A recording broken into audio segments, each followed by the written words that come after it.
They don't eat steaks in India. Cows are right. sacred, They can't Zach. eat cows. Oh, shoot. Buddy squats. Bro squats. Bro squats. Also, one of the best highlights of nonverbal communication, culminating in a very complex movement. Yes. 5 They're like, hand you, signals me? and Okay, go. Yes. And then it's like this very elaborate thing that they got off of like eye contact and a finger hook. yes. But it's really about the two of these guys and how amazingly awesome they are just in general. And it is one of the greatest action films I've seen in a very long time. It was great. Yeah, it was a lot of fun.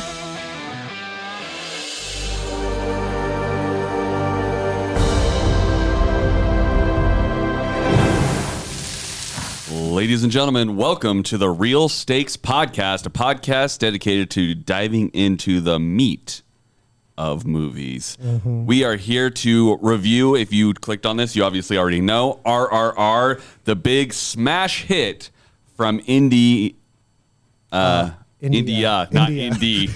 It is not an indie movie. They spent, $73 million on this, which is not anything compared to an American budget, but it's no Waterworld. There's no Waterworld. That's still a decent amount in America. So RRR, you can watch it on Netflix. It is a huge Tollywood style movie. Tollywood, so not Bollywood, Tollywood, which is their action genre. And it has been taking over a lot of people's feeds, and a lot of people are breaking into a movie style that has existed for a very long time, but maybe wasn't really attractive to people at first glance. But after this, I assume it will take off. My name is Jesse Mayer. I'll be your host, and I would like to introduce my two co-hosts, Mr. Zach Peak. Hey there. And Chase Nelson. Hey. And we are going to be talking about RRR. So, gentlemen, I believe our last episode, we started off with our meat rating of our steak so that you kind of have an idea going into it where we're coming from. So I think we'll try that again. We started with Zach last time, so let's start with Chase this time. What is your meat equivalent? I totally forgot we were doing this, but that's okay because this one's pretty easy for me. So this, if you're listening to this and you don't live in Boise, Idaho, we have a restaurant called Barbacoa, and they give you a steak on a hot rock. This is a hot rock steak, and you can pick any steak you want on it. I don't really care. I get a New York, and I get it on the hot rock, and it's really fun, and it's good. So that's what I would rate this one. A hot rock steak from Barbacoa. A lot of fun. It sizzles. Has a little bit of flame and heat on it. Yeah. Okay. All right, Zach. Well, I don't know any Indian steaks, which I really should have looked some up. They that don't eat steaks in India. Cows you're are right. sacred, They can't Zach. eat cows. Oh, shoot. No, my bad. I apologize to anyone of Indian descent, of Indian culture out there, because totally spaced on that. I think some of them do, but a lot of them well, in Hinduism. But regardless, so in honor of them, I guess I will not be choosing a steak. Don't eat my grandfather. But I won't be choosing a steak. But how about something like maybe like Chick-fil-A? Like, it's not the highest quality thing in the world. There is better stuff out there, but it's good. It's fun. You love it. I know like one person who doesn't like Chick-fil-A, and I'm pretty sure they're evil. So like a lot of people really enjoy Chick-fil-A. It's good chicken. It's tasty. Like it was a good action movie. It was a lot of fun. It was a good time. So there's a style of sushi that I've had here in Boise, but I'm assuming that they've had we've chosen 3 different meats, but my story has a point, which is they serve it to you on fire. And I feel like, similar to Chase's example, this movie's got a lot of presentation value where it's just like, is it the best roll you could have? Is it the best steak you could have? No. Not necessarily, but is it real fun and you want to do it every time just for the wow factor? Yes. Absolutely. So we have chosen chicken, fish, and steak, but all of us a resounding yes, we love this movie. So let's dive into it. So we're assuming that if you're watching this, you've watched the movie, but if you have not, it is a 3-hour journey through the world's greatest bromance to have ever graced the silver screen. Yeah. Or I guess that's still, and I mean, it never went, I guess it probably went to cinemas in India. Oh, it totally did in India. But it's only streaming here in America, so we only have it as a streaming thing, but this would be amazing on IMAX. If they put it in the IMAX, I would go see it. Like, absolutely. I don't like IMAX because my neck hurts, but with a big screen and a nice sound, I'm there. Be great. Absolutely. But it is the greatest bromance. It is loosely based on two real-world iconic revolutionary figures from India during British rule. And basically, the premise is that they meet before they actually meet in history, and they have a whole bromance where they don't know that each other are both working towards an end goal of helping free India from British colonization. There is a very large theme of Britain sucks in this movie. So it is very prevalent throughout, and they are not made to look like good people. But Raj, who is one of the main characters, is an undercover, what we eventually find out, spoilers obviously, he's an undercover revolutionary in the police force. He's double undercover in this movie. Double undercover. And then Beam, who is just a wild man from the jungle, I guess. Yeah. And he comes to save one of his sister, who has been taken captive by a British family. And there's so much more that happens in this. But basically, all you really need to know is it's a great bromance that actually has additional love stories with like female protagonists. But it's really about the two of these guys and how amazingly awesome they are just in general. And it is one of the greatest action films I've seen in a very long time. It was great. Yeah, it was a lot of fun. So I kind of want to dive into, let's talk about your guys' experience. So I have seen Bollywood and Tollywood movies before in my experience, and they're always fun. What was your guys' first impression of this as someone? Did you see Slumdog? Did either of you see Slumdog Millionaire? That's probably the only other American side. Yeah, I saw Slumdog. Yeah. That was not like this movie. I feel like that was an American movie about India. That was Bollywood. To me, that was like an American movie about India. Right. It watched like an American movie. This did not. Yes. This is. So give me first impressions. What was your first impression of your Tollywood experience? The message of this movie is never underestimate the power of a great mustache. A great mustache will win the day. Ram is, I think that's actually his last name. I was looking at, because everyone has like two names in this movie. Yes. Raju, is that his? Yeah, Raj. Ram, they call him Ram a lot. Ram, but they say Ram. This guy is like Hindi Tom Selleck, and it's awesome. This guy's very powerful, great mustache. I was legitimately tricked the first time I watched it. I did not know he was the same character throughout that whole movie, because he has that mustache and he's very clean shaven, just big old mustache, and then it transitions to he's like, it's months later and he has like this beard. I didn't like for the whole movie until I saw him punching the bag again later. I was like, oh, it's the same guy. I thought it was about three guys that were in this wet. Like I thought he was going to pop up back later. I was like, what happened to that guy with the mustache? And he's like, and then you realize he's been in the movie the whole time. And then I rewatched it today, and then there's a lot of things that I kind of missed that I picked on the up first on. through. Yeah, but overall impression, just mustaches win. And mustaches win. I love they're like, in a way, they're like bringing back like the old school action star. Like the way both of these guys start out is like showing off their like muscles. Yes. There's throwouts to like Predator, like they do like an epic arm grasp at one point, and it's like all about how brawny they are. Like Beam or Akhtar, like he's like very hairy and like ripped. It's very cool. He's like wrestles a tiger with his muscles, with like holding onto ropes. It's like I'm down for that, you know. It was buddy squats. Bro squats. Bro squats. Got to do the bro squats. A lot of pull-ups and yeah. But then a lot of other stuff too. But overall, just Tollywood as a whole fan. You could be if convinced this is to watch. what it is, this is the only one I've seen. I'm in for it. Okay. You know? Okay. If someone else came up to me, you guys, and was like, "You got to watch this, you know, action movie out of India." Now I have this primer in my head where I'm like, okay, it might be really good. I'll check it out. Okay. Zach, initial impressions of Tollywood. Amazing, incredible.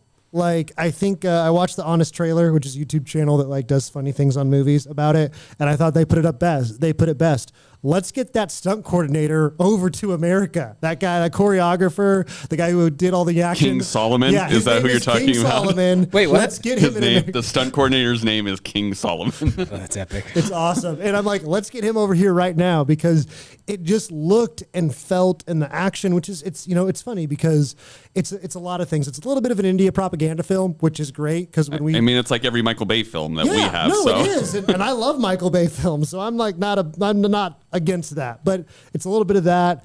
When they're having their buddy moment, like that little montage, the only thing I kept thinking of was Step Brothers. when they're like realize they're best friends and they start doing like wild stuff together and they're like riding a horse and a motorcycle next to each other for no reason. But it had a lot of great moments like those, all the bromance moments and the action moments. And the action moments, I don't know what it was. It felt so much better than like, I don't know. Marvel movies, I really enjoyed them for a while. They're just starting to feel like not as good. And this action felt very different from a Marvel movie. Like the things they did and the way they fought and all this stuff, just it was great. And you felt it. And I really enjoyed those action scenes. I thought they were top notch. Okay, so we've talked about action. Now, other part of Tollywood is there are some dance numbers in this, which obviously I think were. Why don't you tell us what you thought about that? You're the dance guy. Well, I mean, I want to hear yours because, like, obviously my background's in dance, so I love the dance numbers. I think they're super fun. I really respect what they were doing. The whole sequence with, I believe the guy's name is Jake, the kind of younger British guy who's like vying for the bad guy. He's the not bad cool. guy. Yeah, The jerk. The jerk. That's the bully. She says she calls him a bully. Right. The three of them get into basically an endurance challenge of who can, what I would consider be like a jive kick in my ballroom training, but basically the Indian version of that. It's an endurance challenge. And I can tell you, having done something like that before, that is legitimately very, very hard. And so it's like, I was like feeling it, but the whole dance number as a whole was just really fun. Like the whole drum set thing and just like Rom coming in as the best wingman on the planet over and over again. But this whole dance number is basically him and Beam versus the rest of the world trying to like convince them join our dance number because we're fun. So I really enjoyed it. Tell me what your impressions, because there's also a big dance number at the end, which is kind of traditional. Yeah, so first off, what I loved is that, at least for me, the whole movie isn't a musical, right? Which I like, but they threw that one like song and dance number in there, and it was pretty cool. It was fun. It's funny. Like the whole way it starts off, he's like at this like elitist party, and he like no one else wants him there except the girl. And I mean, he's at like a British, basically soiree. Yeah. And this guy's like, do you know how to dance? And he kicks it off by like, do you know this? And he's doing like these really like dumb little like dance. Well, sorry, you probably like all these dance styles, but a more compared to what happens next, right? These very tame level. He's like, do you even know how to tango? And he like does a few steps or whatever. I forget the ones he mentions, but and then Rom kicks that like dinner plate, and they have this like black guy on the drums who's clearly also really annoyed at all these elitists, right? Because they keep making references like these dumb brown people and stuff, like, and he's like, you could tell he's like, oh yeah, let's kick this off, and Rom comes in, starts this little drum line, and then they just run the table on all these people, but everyone loves it except this one guy, right? And eventually he collapses. It's pretty funny. Yes, it was good. Dance number, thoughts and feelings. Until Chris Pratt learns how to dance, he's never going to reach his full potential. Right. That's all I can say. I feel like Marvel movies would really benefit from a sweet dance number right in the center. And you know, when they can do all those takes and they can spend all that time working on it, and the guys, I'm sure, you know, maybe it's an Indian culture thing or whatever it is, they look like pretty darn good dancers. And they're confident and really into it. Like when you have all that, it just looked really, really cool. And it was a lot of fun. And there's this one scene where they're dancing sideways together and doing the exact same move with their suspenders and all this. And it just looks cool and fun, and it's a great time. And so I loved it. I thought like the suspenders move. The suspender portion is very good use of choreography. Even the way they Even the way they start out, like one's behind the other, and they're doing the like Sound of Music thing. Right, they're looking out from behind each other. Yeah.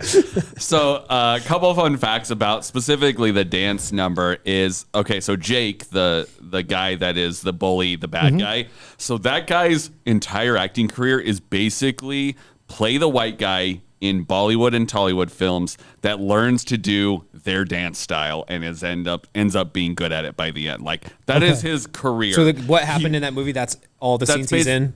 Those kinds of scenes. Yeah. Okay. Well, and he's not always the bad guy. Sometimes it's just he's like the friend who's bad at dancing. But it's their in this style of dance in the moment, learning how to do their dance. Yes, that is his whole career. He lives in India playing the white guy that doesn't know how to dance, who eventually learns how to dance, which is amazing. That it's just like, this is the guy. It's this guy, right?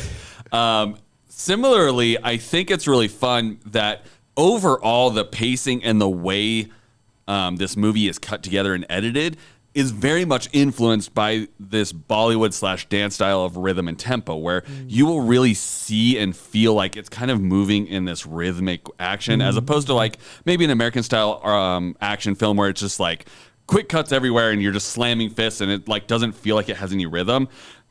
I think this is probably on a grander scale a style that is ingrained in the Tollywood Bollywood style, but in my feelings of RRR, it just felt like everything kind of felt a little musical, even if there wasn't music in it. It just sort of had this like set cadence that it wanted to move at, which I thought was really cool. And the dance number, obviously, a lot of like transition scenes are like little music videos in themselves. They're like when like Beam is like staring at the palace or whatever, and he's just like sad, and he like hits the wall. It's like some out of a music, like a broody music video from the 90s of just feeling all of the emotions. Yeah. And I think similarly, where the Beam does a whole musical number where he's being tortured and he sings. So like there is, it's not a dance number, but he is singing through this, and it's kind of the call to revolution, right? Is while he's getting whipped mercilessly with a spike whip. Yeah, that she just happened to apparently have with her, the monarch's wife or whatever. She's kind of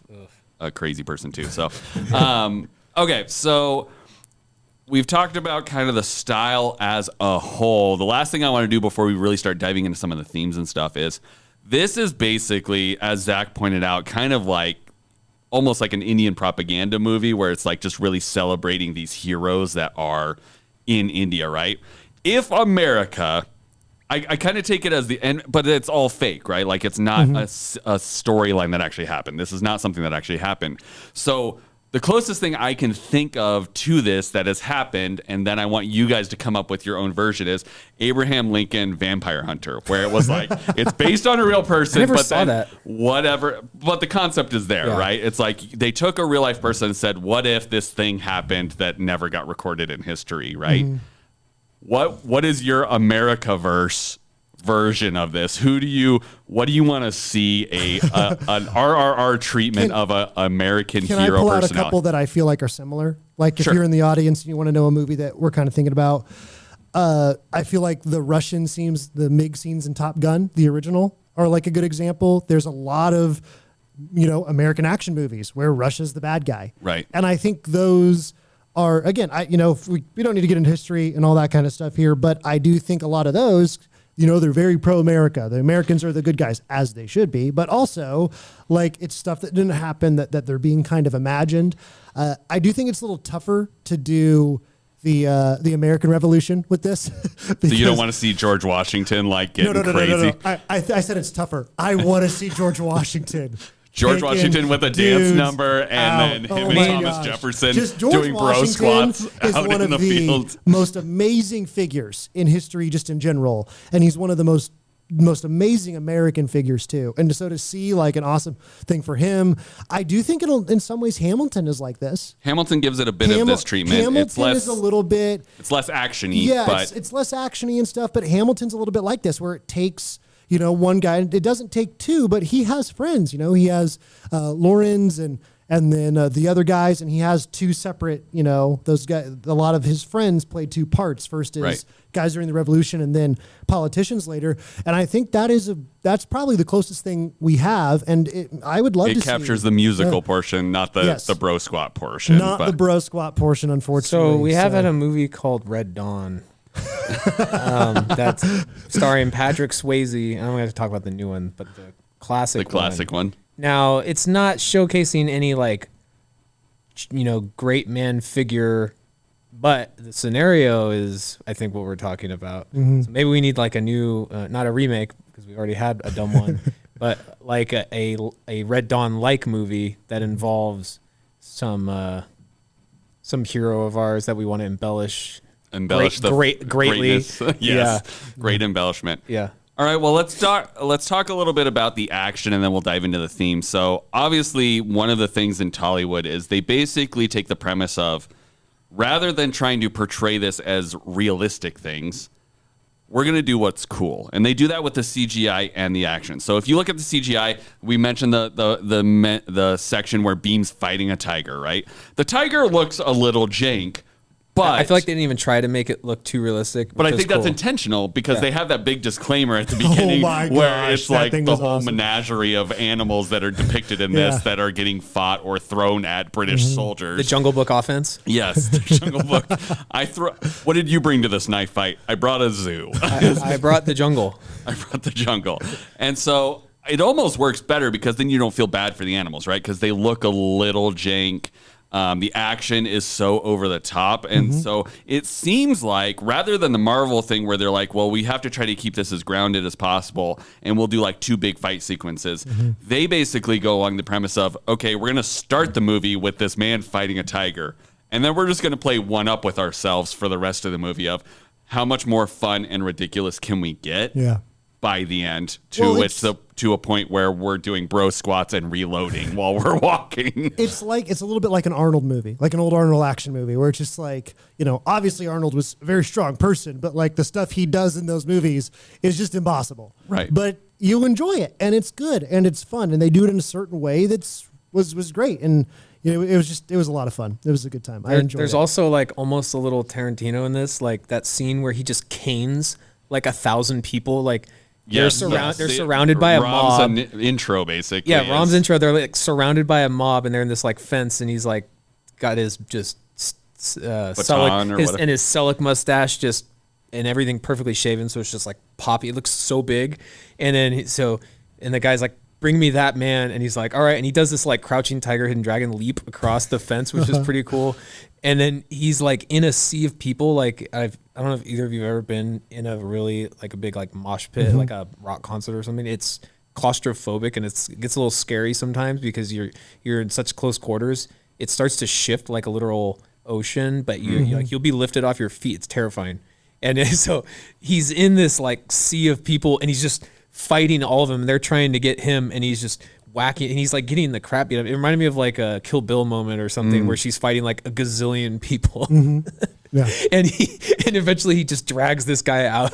They can't keep him from taking one person. Right. 1,000 people. And then he washes his face and then assumes his stance and it's so powerful. And then they all run away. They all run away. It's a great character intro. And that's the first 20 minutes of it. And then there's tiger it's the first 10, and then there's the tiger, which is another 10, and then there's the whole train sequence, which then after 40 minutes the title card drops in this movie. Yeah. So literally all of that is just There's 4 title cards because they do one for each R. Right. And then which RRR. I had to look up. It's I think Rise, Roar, Revolt. Yes. Rise, Roar. At first I thought it was Story Fire Water. I was Story of Fire and Water because they just took the R's out of each of those words. Right. And I was like, is that really the title? And they just call it RR. And then I said, there's a point where they do the R's and I had to pause it because it's a little small in little letters bottom. In the R's it says Rise, Roar, Revolt. So obviously very fun.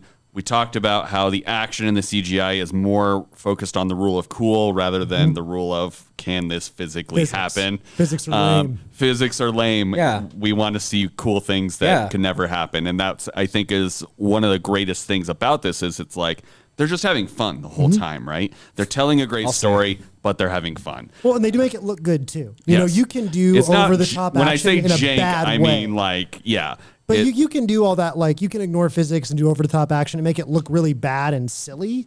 But it still looks really good, and it's still a lot of fun. And it's like that classic where they just perfectly toe the line of it's physically impossible, but it like looks like it matters in physics. Like it looked great. It was a lot of fun. One thing that I thought helped with that like CGI maybe being like less than what we're used to in like a Marvel movie or something was that the entire movie generally has all this kind of like almost hazy, dreamlike aspect to it in the presentation. There's always kind of like this. I don't know. It's hard to describe, but I think you know what I mean. And so it feels like there's something there. Yeah. I don't know what like some kind of a filter or something, but it that kind of like cushions that a little bit. Yeah. So let's talk about some of the themes and what we got out of this, because I think it's very easy to get swept up in the visuals and the craziness, but ultimately that's not what our podcast is about. Our podcast is really to talk about and break down some themes and talk about what this movie is attempting to say, whether intentionally or unintentionally. So let's break down some of the things that pop out. Obviously, the idea of freedom or a revolution is kind of a core theme where they're trying to say India deserves to be free from the tyranny of Britain, which, I mean, Americans can probably relate to a little bit to that storyline. A lot of the world can relate to the being free of the British rule. Yes, so it's like and I don't know that that's the theme that's hit the hardest, but that's the general plot point. I think that's actually a story mechanism. I don't think that's the theme. Okay, what theme are you getting out of this? So I think the reason this movie is good, we've talked about the action, we've talked about their use of CGI, the fun things, the bromance. Those are all just dressings and toppings, and they're cool and we like them, but there's a lot of action movies that have some cool action scenes that are not very good movies that you don't really watch. And the reason why this one is good is because it's about people, it's about their past, and it's about their relationships. And so the British government, it's seen as, the British government is portrayed so poorly, the colonizers and everything in this, that there were like, there's at least one British article that was written where this guy was like, they treated the colonizers a little bit too meanly. Like yes, they were being mean to us. Like, that's how they portray the British in this movie. It's just so over the top. But it's also shown as this oppressive, tyrannical thing upon their lives, not as this big regime or government, but just how it impacts their lives. Beam, his sole thing is that his sister got taken and it's his responsibility to get her back. And that's something that no matter what the action looks like, no matter the how fun it is and if King Solomon does the stunts or not, that is something that we can all relate to as people, is something was taken from the tribe and his job as the shepherd of the tribe was to go take her back. And then we learn about Raj, and Raj is this police officer, and he starts off by being with the British, and it's kind of confusing the way they do it. And, I really hope you've watched it. We gave you the spoiler warning. I think they do a great job with him, because he comes in and he's an Indian guy working with the British. And again, British bad, right, in this movie. Right. And he's beating up a bunch of Indians to get the guy that the British ordered to bring in. So it's like, he's not exactly... They literally set him up as he's like the villain. Yeah, he seems like a villain. And But then you see... that he makes friends with Beam, and then you see he's actually doing this because his tribe was attacked and his father was killed. And then his mom was also killed and some of his village was killed. So he's doing this so he can try to get weapons for his people to fight back. And so again, that's something, aim, load, shoot, aim, fire, shoot, yeah. But it's great, it's relatable, because all of us are like, well, if there was this tyrannical government that was doing all this bad stuff, or there was an oppressive group of people, we'd want to stand up to them. So those are very real things. And then they have a friendship. But because Raj's plan is about, sabotage, and everything and being undercover, and Beam is just this massive muscle guy who wants to, rip apart the governor to find his sister, it's like they have odds, and then they have a great bromance, but then Raj kind of has to betray him to be able to get his goal. And so you see these relationships, you see how it affects Raj and his fiance's relationship. we have a really hilarious relationship line with Beam and this white girl. Janae. But The girl with a really long name. yeah. Yes. Yes. But what's funny about it, and what's good though, is that you see how all these relationships get affected. And that's why the movie is so great. Every movie at its core has to have something real and substantive. That's why we call this Real Steak. And the substance of this is it explores these relationships. It explores the friendship between Raj and Beam. It explores how each of their responsibilities and goals and plans kind of clashes, even though they're on the same side. So Raj ends up capturing Beam and fighting him and then being the one to whip him and, cause him a lot of pain. But then Beam realizes that he's a good guy and goes to save him. And so there's all this just great character stuff. And that's what drives movies, is the story and the meat. And the meat in this movie is really, really good. And that's why I think it's doing so well. So, Chase, what did you get out of the themes, and what hit you the hardest in this as far as the storyline or the themes that were really driving behind it? A lot of that stuff, but I mean, we keep joking about bromance, but I mean, it's a big part of the movie, and I think, male relationships are weird sometimes, it's like, but when you find like a really good friend, like you watch that, like when I watch that, yeah, I think of like Step Brothers or something, like I said, like other movies, and it's kind of funny. But I was also thinking of like some of my best friends, because we get really weird and silly, know, Yeah. and culturally it's different, like I've been to kind of that part of the world, like a lot of men like walk around holding hands, they're close friends, or like it's just different. So that when you watch this movie, there's definitely like this huge cultural difference in, compared to like our movies. And but at the core of it, it's all the same, it's like you have a really close friend, and I thought they did a much better job in some ways showing like what a good like male bond is. And it's fun, but it's also like you said, Rom is the best wingman I've ever seen. So amazing. Good. And he literally puts tacks down in front of Jenny's car. He's like, pull over here. Her car's going to stop here. He's like, why? He's like, oh, because I threw a bunch of nails in the ground. And, but yeah, and like, yeah, falling second to last in the dance. Like he's just like, he intentionally loses he throws the dance competition. Yeah. For his friend, and even when he has to like betray him, like there's that moment, like he can't even look in his eyes while he's doing it. And Beam's like, look in my eyes while you're doing this. And he can't, and so there's, really close male bond. There's some betrayal, but then there's like a lot of redemption in it, which is really cool. Honor, all these great themes.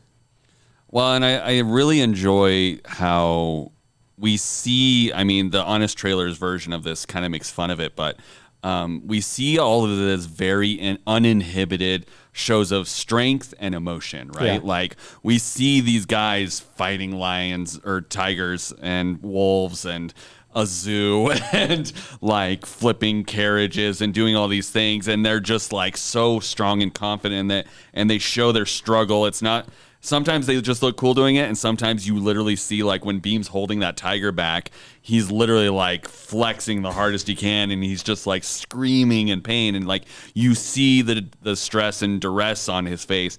But in the same stroke, later in the movie, you see Raj struggling with the fact that he has to betray Beam, and he's punching a wall, and he's uninhibitedly showing his emotion of how much this is affecting him. And so in a lot of ways, I love how authentic they kind of make these characters, as far as like they don't make them superheroes. They do some superhuman things sometimes when they decide to turn the physics off in this movie. Yeah. But as a whole, they're portrayed not as the cool guys that always walk away from explosions, which does happen, but they also have moments where they're legitimately like, you can see the humanity in them, and that they feel like a real person who has struggles, has concerns, has emotions, and has troubles. And it's not just this, like, it's not like the Avengers thing where it's just sort of like, well, I'm always good and I'm always cool, and there's the obligatory I have to lose my powers for a little bit to look weak. But this one does it in an authentic way of just like, these are two guys that are just punched up a little bit for they build it up well. They do a good job of showing. Yes. So many of the Marvel movies now, it just doesn't feel real. And maybe that's because we've seen too many, or because, of something in it, or they're just not doing as good of a job. But whatever the case, what's really cool about this movie is it does a great job of showing these things. Like you said, it does a great job of showing their bromance, but then it does a great job of showing their duress. And the opening scenes, you know, where Raj is just this amazing fighter who just beats up an entire crowd of people. And then Beam loses, in one of the opening scenes, loses his sister. And it shows all these things that you just feel it. And it's crazy because, you know, it's in another language and there's subtitles in English, so you read through it the whole time.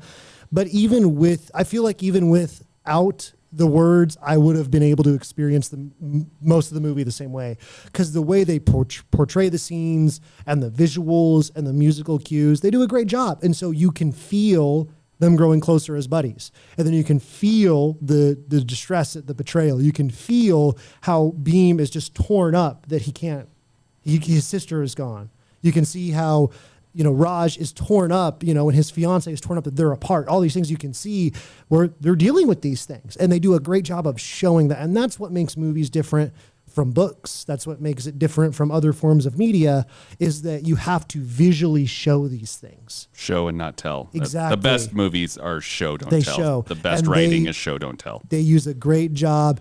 But it's not even the writing. Like, the writing is important, but it's not the words that really make it for you. It's just the visuals here in the movie. And that's what's so great in this one, is they do a great job of, through the visuals, just from the train scene, which is just so the train scene is incredible. Right before the title card drop, and it's the first time Raj and Beam really meet, and it is absolutely incredible. Looking at the behind the scenes of how they produced it, it's like a company in Virginia here in America manufactured all these miniature versions of the train, and it's a fusion of live action, miniatures, and CGI just put together in the most like epic sequence of saving a child in danger you've seen in a long time. And also one of the best highlights of nonverbal communication, culminating in a very complex movement. Yes, 5 They're like, signals, you, me, and okay, go. Yes. And then it's like this very elaborate thing that they got off of like eye contact and a finger hook. Yes, and they're both riding a horse and a motorcycle, and they're just planning around it. Yeah, and I mean, even up to the point where part of the plan is, as they're swinging out down under, Raj is carrying an Indian flag, which, I mean, very much like could just have been in there because if like a Michael Bay movie where there's just a random American flag in it, right? So an Indian flag, he carries it and swings down through the river and coats it in water, and you're like, what's he going to do with that? And then he tosses it to Beam as Beam tosses him the child, and Beam wraps himself up as he swings through this wall of fire, and it's like, oh, he thought through enough to get a flag to get wet to protect Beam from getting burned. Very elaborate, very little communication. I hope to get to a point in my life where I have another person that I can just do 5 hand signals to and accomplish something of that nature, right? I can't juggle 3 balls, you know, with an hour of planning, you know. Right. They juggled like 2 minutes of complex movement swinging, like without even talking about it first. It was a great scene. But as funny as it is, and as epic as it looks, it does a great job of showing that they have an instant connection. They have an instant bond. They're instantly bros. In sync and all together. This was the did we just become best friends moment. Yeah, exactly. And it's great. It's awesome. And they do a great job of showing that. And even without the language, without subtitles, if you couldn't have them, I think you'd still get that. And you'd still have that same emotional impact from that movie, because that's what a great movie does, is it shows these human elements. So I want to kind of go into another theme that's really they're not very subtle with it, and they actually beat you over the head with it, but I think they're being subtle with how it is portrayed. And that is this idea of fire and water, right?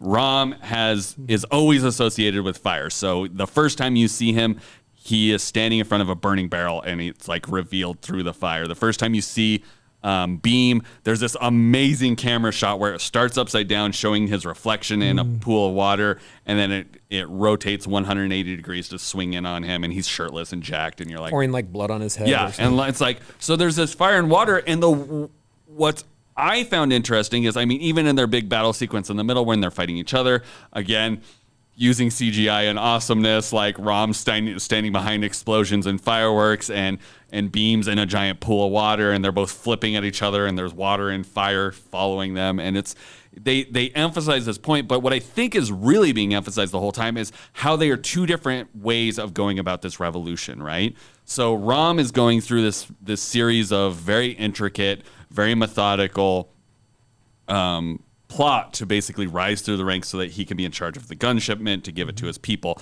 And he is willing to throw everything away, relationships and everything, for this. And he's very, on the outside, unemotional about most of it. He is very calculated. He will do whatever. Where Beam is very much, my emotions are on my sleeves. I am innocent and I trust everyone basically at the drop of a hat.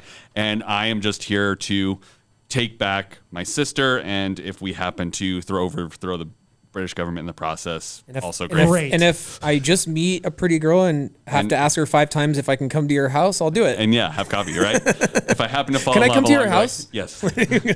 And so they use this fire and water, I think, as a visual element to show the differences in the way that they're going about their lives.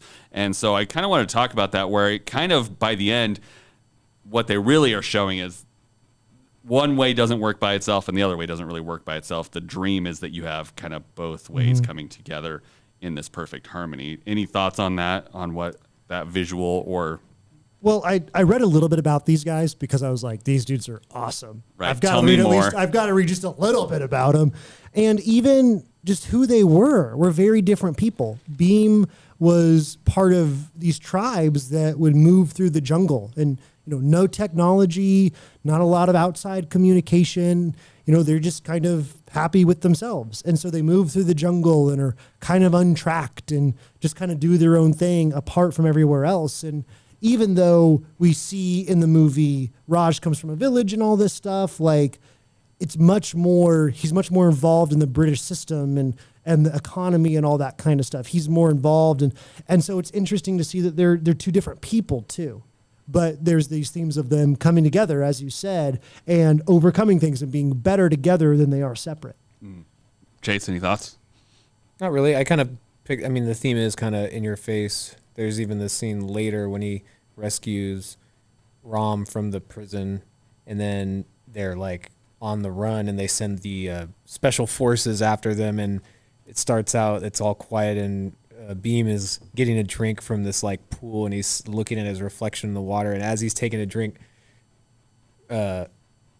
Raji shoots like an arrow like through the gap in his like arm, through the gap of it, the water falling into his mouth, and then there's like this eruption of flame, and like Raj is like shooting arrows through flame, and then he's like literally silhouetted by flame when he like comes through the fire at one point, and then Ram like goes into the water, and he's like wrestling people in the water. Like, it's fire and water is a big overt theme in this movie. They are not subtle about the use of it. I didn't contemplate it any deeper than that myself, but I don't think it was meant to be contemplated deeper. Yeah. I think a good movie has layers of themes. There's these things that what's up? Well, and of course, in the big betrayal moment when Ram attacks the compound and unleashes the Jungle Book on everybody. Beam attacks it. When Beam unleashes the Jungle Book on everybody, and then Ram shows up.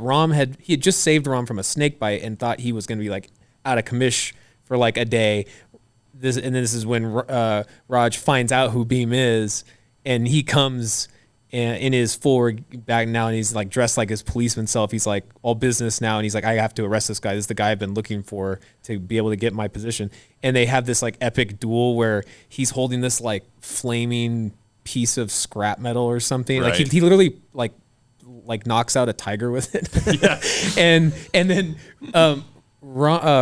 Beam breaks this like fountain, and all the hoses come out, and he grabs one, and they're literally fighting with like fire and water. I mean, it's very overt. Yeah, it's not subtle at all. But that's what a good movie does. Is there's all of these layers, you know, and they're making a character who they are. One of the worst things a movie can do is just not have a character be who they are, or you don't know who the character is. You're like, this is just a guy. I was recently watching a TV show that's pretty popular right now, and I was giving it a shot. I ended up not liking it because the main character just does things. And I'm like, is this guy, sometimes the main character talks about rules. Sometimes the main character just does stuff he wants to. I had no indication of who this character was. What was driving his motivations? I got a little bit of the motivations, but I was like, what's his personality? Like what kind of guy is he? Is he like a rule follower? Like I have friends who are engineers who are very rule following, very like, this is important. You got to do things the right way, all that kind of stuff. And then I know people who are just kind of like, more head in the clouds, like, we'll work it out. Those are personality traits. And a good character has a personality, and Raj or Ram, he's got two names, and Beam both have very distinct personalities. And, the movie works on so many different levels. There's the fire and water. There's the British colonizers. There's the bromance. There's their own relationships. There are different people coming together. There's all these different levels it works on. And that's what gives, a movie its substance. It's meat. A thing of meat has marbled fat. It's got all these different pieces in it. And then you cook it. It's not just one simple thing. It's complex. And that's what makes steak good. And that's what makes a movie good too, is all these layers interacting. So, let's talk about what we would change if we could. So this movie as a whole, I really loved it. Would there be something different you would change if you were in charge of it? For sure. It was 3 hours? 3 hours and like 10 minutes or something. Yeah, like that. Not nearly long enough. Not nearly long enough. I wanted to stick with Beam and Raj forever. It was awesome. It was so much fun. So we need, had a great time. Now, if you had an extended edition, you could. One thing they didn't do is any like backstory scene on Beam. Yeah, he gets. Yeah, Beam didn't get a lot of backstory. I mean, Raj basically went out for. We got a lot of his backstory. We see his. I mean, but his backstory even just comes really late too. Like we get that as basically a whole exposition dump. His is more necessary too because you need to understand why he's doing. Beam never changes. Beam is like they tell you who he is, and then he is that the whole movie. Ram is not who you think he is in the beginning, and then they have to tell you why. Yeah. Right. On a serious note, the relationship between Jenny and Beam is just so great. It's funny and I like it and like I'm rooting for it, but also nothing happens and then they're just like hanging out at the end of the movie. And I'm like, that's a little bit more. They focused more on the romance between the guys than they did the romance between the girls. I'm just like, that relationship is, again, I like it, but there's just like, they either need to get rid of it or have more of it because the place they put it in, it's like they hang out 2 or 3 times and you can tell it's more for comic relief than it was funny. I mean, they like each other. And then at the end of the movie, after all of this stuff and after, they kill the governor and the governor's wife, who are the girl's aunt and uncle, she's like, oh my gosh, thank God you're okay. I'm like, you just killed your family. I'm just like, is that like not a deal? Like, do you hate him that much? I mean, she did watch them, like, she did watch that lady be like, he's not bleeding enough. Take this whip with a bunch of nails in it, hit him with this. And she's like appalled. So, look, I get it. Family or not. I'm just saying, like, I'd like a little bit more, like, you just see her for a couple scenes and then she's gone. And at the end, she's like, oh, she's cool. She's still here. Great. Is she going to go live in the jungle? Awesome. Yeah. What's the next step for this relationship?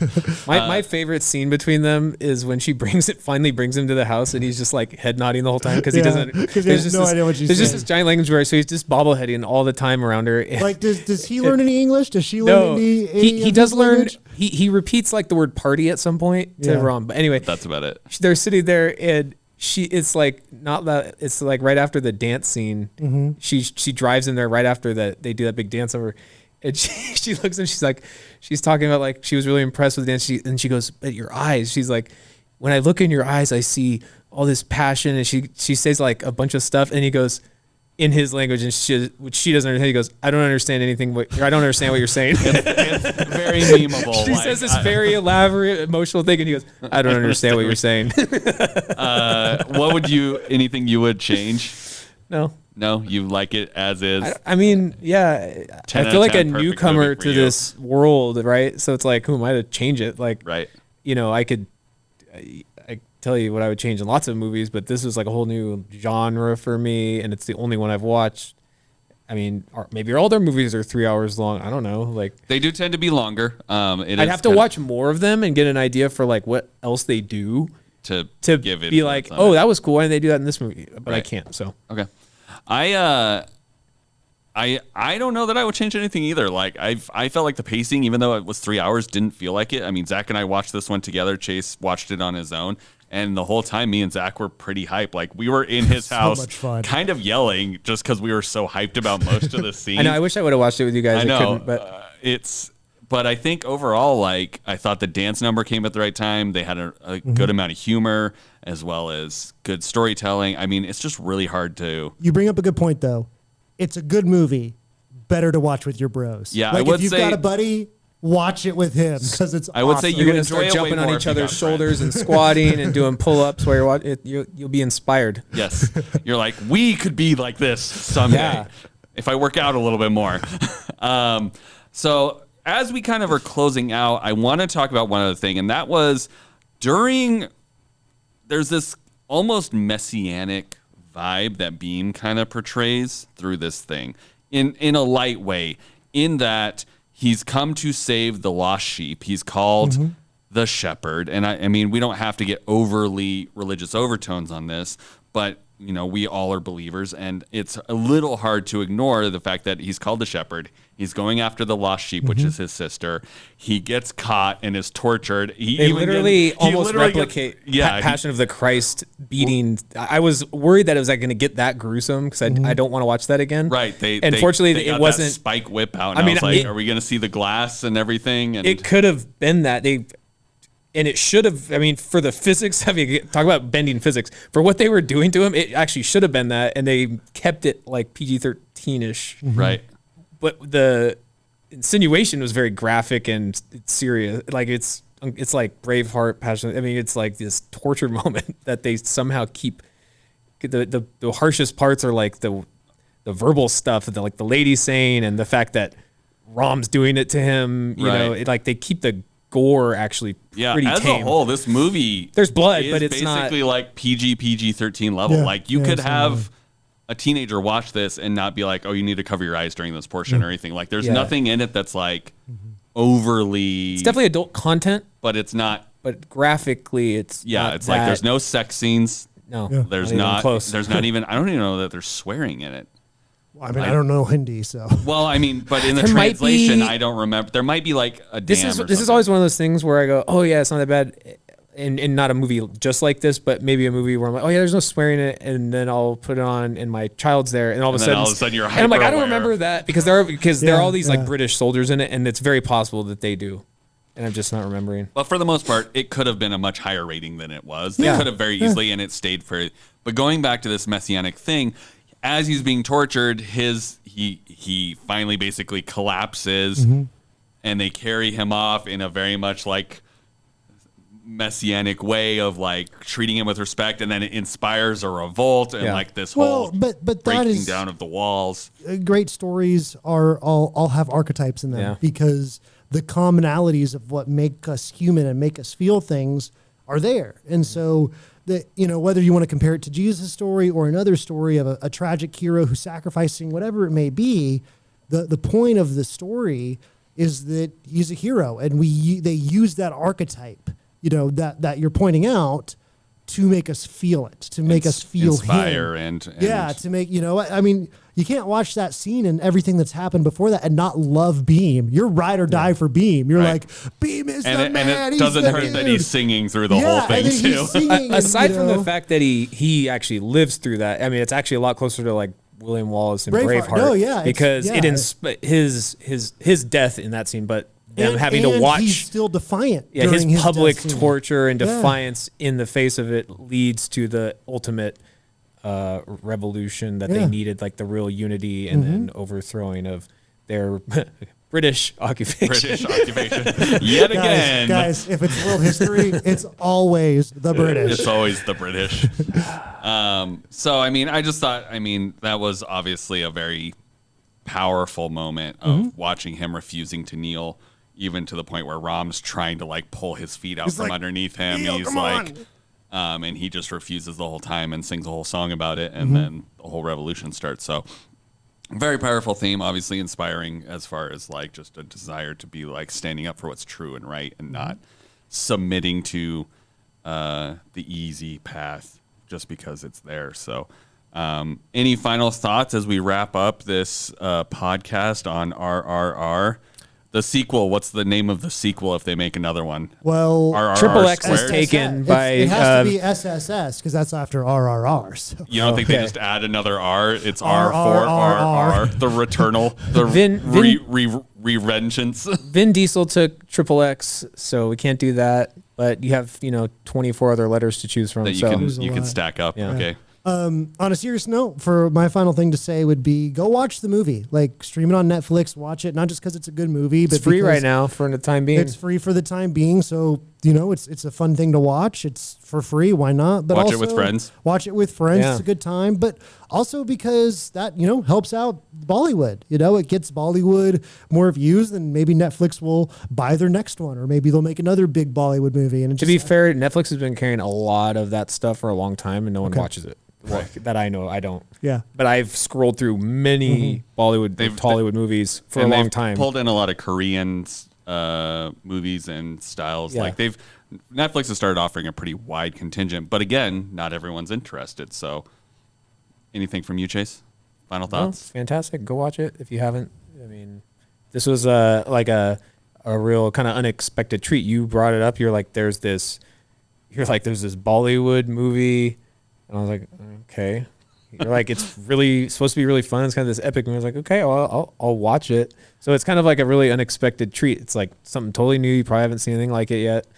And you'd have to be a real stick in the mud to not like it, I think, Yeah. Or British. Or British. Those are synonyms, right? So. Stick in the mud or British. I would just say, I mean, this was recommended to me based on another friend, and they were like, hey, this is kind of a wild ride. You should watch it. I think you would enjoy it. And, I'm always down to try to experience another culture style movie. I think it's good to expand your horizons and see what other cinema is doing, especially since we've started doing this. I've been more open to be like, I don't know, let's try something random. Maybe I'll find something I didn't know I liked. And this for sure was something I now know that I like a lot. So. I hear the Chinese government has put out some action flicks lately. We should maybe review one of those sometime. Should we get into the CCP's cinema universe? I mean, if you look during the pandemic years, 2020 to like 2021, those ones, the highest grossing movies in the world were like all Chinese. And I don't know, they're supposed to be pretty good. So they got some Goebbels equivalent over there just pumping out propaganda films. There is a wild Russian version of the Avengers that if you ever get a chance to just watch, there's some clips on YouTube. You should watch it. It's absolutely rowdy. I think I showed it to you. Yeah, we watched some of that. It was hilarious. The Hulk version of the guy basically turns into a bear with a Gatling gun on his arm, which does not make sense I did at not all. understand any of that movie. I watched it. Did not understand it either. But you at least tried something new, right? Hey, I love it. It's great. A different culture's view. I mean, I will say, Jackie Chan, one of the greatest stuntmen of all time, his style of movies and his movies, if you go back to his old stuff, maybe we should watch an old Jackie movie. I've seen all those. That would be great. Also, classic. Indonesian karate. Oh, like Ong Bak? Ong Bak, all the Ong Baks and all the raids, so good. Yes, the raid is known. Well, there was Ong Bak, and then there was one called The Protector. Did you see that? Yeah. There's an epic scene I did not where see The Protector. I saw The Protector 2 with RZA. You need to see the first one. He fights like 3 giants with like elephant bones strapped to his arm. It's about him rescuing his elephant. He's kind of like a Beam character, actually. Yeah. And they take his elephant, and he has to go get it back. It's the same thing in the second one. Yeah. All right. Well, with that glowing review of other cultures' movies, get out there, find something new on Netflix, or at least just watch RRR because we highly recommend it. And last but not least, hopefully you'll always look at Jungle Book in a whole new way after this movie. So thank you guys so much for joining us here on the Real Steak Podcast. We'll see you next time for more Meat of the Movies.